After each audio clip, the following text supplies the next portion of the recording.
ক্ষমতাসীন স্বৈরাচার সরকারের সঙ্গ দিয়েছে। আজকে তারা আবার তাদের রূপটি গিরগিটির মতো পরিবর্তন করেছে। পরিবর্তন করে যখন এত বড় একটি আন্দোলন ছাত্র জনতার নেতৃত্ব হলো, দেশে নতুন করে একটি রিফরমেশন হওয়া শুরু করলো, ওই মুহূর্তে তারা এসে সকলে রাস্তায় নামছে অনেক অন্যায় দাবি নিয়ে। আমি দেখেছি অনেকে নেমেছে অনেক অযৌক্তিক দাবি নিয়ে। আমি স্টুডেন্টদেরকে প্রশ্ন করতে চাই, আসলে আমি ধরে নিচ্ছি কোন স্টুডেন্ট যদি আমার কাছে দাবি করতো যে ভাই বোনেরা আমাদের আহত হয়েছে, তাদের পরীক্ষা বাদ দিয়ে কি ব্যবস্থা নেওয়া যায়, যৌক্তিক। আমি ধরে নিচ্ছি তাদের প্রস্তুতির বাইরে তারা অনেকদিন ছিল, মেন্টাল জায়গাটিতে ওই স্টেবিলিটি নেই। তাহলে তারা এমন হতে পারতো, সময় চাইতে পারতো, এমন হইতে পারতো যে মার্কস কম চাইতে পারতো, কোনো কিছু না করে তারা পরীক্ষা বাতিল চায়। আমি বিশ্বাস করি যারা স্টুডেন্ট মেধার যোগ্যতার বিশ্বাস করে তারা এই দাবিটি করতেই পারে না। তারা অন্য আমাদেরকে যৌক্তিক কিছু অপশন দেখাতে পারে, কিন্তু যারা ওখানে গিয়েছে আসলে তারা কোনোদিন সুস্থ একটি প্রতিযোগিতা কিংবা মেধার যে মূল্যায়ন এটিকে প্রতিনিধিত্ব করে না। এই জায়গা থেকে আজকে যে ডিসিশনটি এসেছে, এটি আমাদের জায়গা থেকে মনে হয়েছে এটি একটি যৌক্তিক ডিসিশন নয়। এরকম করে প্রত্যেকটি সেক্টরে আমরা দেখছি যে তারা আজকে হুজুগে বাঙালির মতো রাস্তায় নামছে বিভিন্ন জায়গায়। এগুলো করে আলটিমেটলি আপনার স্টেবল একটি অবস্থা আসবে কিনা, আপনি এতদিন ধরে যে ক্ষতটি তৈরি করেছেন সেই ক্ষতটি আপনি চাচ্ছেন আজকেই পূরণ হয়ে যাক। আমি অবাক হচ্ছি, মানুষজন আজকে দাবি করছে গ্রেড 1-এর একজন সচিব যেমন তার পদত্যাগটি প্রয়োজন, তারা চাচ্ছে গ্রেড 20-তে যে একজন রয়েছে কর্মচারী তাকেও আজকে একসাথে নামিয়ে দিন। মানে তারা পুরো একটি সিস্টেমকে মনে করছে যে 7 দিন আপনি নামিয়ে দিবেন, সংশোধন করে দিবেন। এটি তো কোনোদিন হতে পারে না। মানে একজন সরকার তার জায়গা থেকে যেটি করবে যে মাথাতে প্রথমে হাত দিবে, দুর্নীতিগ্রস্ত যে মাথাটি তাকে সরিয়ে এরপরে চেইন অফ কমান্ড অনুযায়ী ধীরে ধীরে পরের স্টেপগুলোতে ব্যবস্থা নেওয়া হবে। এটি তো একটি সময়ের বিষয়। সেই জায়গাতে আমার মনে হচ্ছে যে আমরা কিছু সুবিধাবাজ গোষ্ঠী তৈরি হয়েছি এই মুহূর্তে পুরো বাংলাদেশে, যারা শুধু ব্যক্তি স্বার্থটি বুঝি। দেশের কথা আমরা এখনো চিন্তা করছি না, পূর্বেও করিনি, ভবিষ্যতেও করব না। এই মানুষগুলো দেশকে সময় না দিয়ে, অন্তর্বর্তীকালীন সরকার বা রাষ্ট্রকে সময় না দিয়ে তাদের ব্যক্তিগত সুবিধার জন্য রাস্তায় নেমে পড়েছে এবং এই অস্থিতিশীল পরিবেশটিকে স্থিতিশীল হতে দিচ্ছে না। আমরা হাইকোর্ট পর্যন্ত ঘেরাও করা হয়েছে আমাদের পক্ষ থেকে। রিজনটি ছিল ওই পদটিতে যে মানুষটি বসেছিল তিনি স্বৈরাচারের মদতপুষ্ট এমন একজন ব্যক্তি যিনি রাষ্ট্রের অনেক বড় একটি ক্ষতি করে ফেলতে পারেন, যিনি অন্তর্বর্তীকালীন সরকারের সবচেয়ে বড় একটি বাধা হয়ে দাঁড়াতে পারেন, যিনি আমাদের এই রাষ্ট্র কাঠামোকে কিংবা পাল্টা অভ্যুত্থানের মাধ্যমে একটি অস্থিতিশীল পরিবেশ তৈরির জন্য তিনি ওইখানে ভূমিকা রাখতে পারেন। সেই জায়গা থেকে আমরা সেটিতে গিয়েছি। কিন্তু এখন যেটি হচ্ছে আপনার জায়গা থেকে যদি আপনি দেখেন, সেটি হচ্ছে যে ব্যক্তিগত দাবির জন্য, অল্প কিছু মানুষের জন্য দাবির জন্য তারা পুরো একটি ইনস্টিটিউশনকে অবরুদ্ধ করে ফেলছে। আপনি বলুন, গতকালকে আমি দেখছি সচিবালয়ের প্রত্যেকটি গেটকে অবরুদ্ধ করে দেওয়া হয়েছে, ছোট্ট কিছু দাবি, তাও একদম যে দাবিগুলো আসলে সচিবালয়ের সরাসরি হাতে নেই, ওই দাবিগুলো আমরা পুরো সচিবালয়কে ডিল করেছি। আপনি সচিবালয়কে পুরো অবরুদ্ধ করা মানে রাষ্ট্র কাঠামোকে অবরুদ্ধ করা। সেটি যখন আপনি করেন আপনার ছোটখাটো কিছু দাবির জন্য, তাহলে অবশ্যই আপনি এটি চাপ প্রয়োগ করে, বল প্রয়োগ করে আপনার অনেক যৌক্তিক বা অযৌক্তিক দাবি রয়েছে যেগুলো বিবেচনার বিষয়। আপনি সিঙ্গেল একটি স্টেক হোল্ডার, আপনার এক পক্ষের কথা শুনেন তো কোনোদিন এরকম একটি দাবিকে মেনে নেওয়া কখনোই প্রাসঙ্গিক নয়। সেই জায়গা থেকে তারা যেটি করছে, যে ওয়েতে করছে, এই ওয়েটা সঠিক নয়। আমরা তো তাদেরকে আহ্বান করছি, আপনারা প্রথমে বৈষম্যবিরোধী ছাত্র আন্দোলনের কাছে আসুন।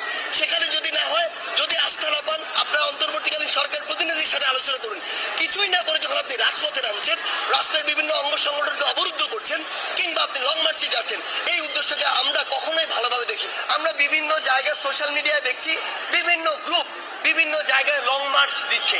আপনারা বলুন, আমরা আমাদের যে লং মার্চটি দিয়েছিলাম এটি আমরা কবে দিয়েছিলাম? এই লং মার্চটি আমরা আমাদের সর্বশেষ যখন দেয়ালে পিঠ থেকে গিয়েছে তখন ফ্যাসিস্ট সরকারের পতনের জন্য দিয়েছিলাম।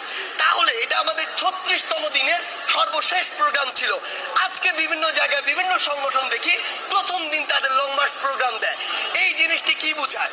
এই জিনিসটি বোঝায় যে তারা আসলে সর্বশেষ সময় গিয়ে যেটি করতে চাচ্ছে এটি হচ্ছে একদম তাদের দেয়ালের পিঠ থেকে গিয়েছে। অথচ তারা আমাদের সাথে যোগাযোগ করেনি, তারা বৈষম্য বিরোধী ছাত্র আন্দোলনে কারোর সাথে যোগাযোগ করেনি, তারা অন্তর্বর্তীকালীন সরকারের কারোর সাথে যোগাযোগ করেনি।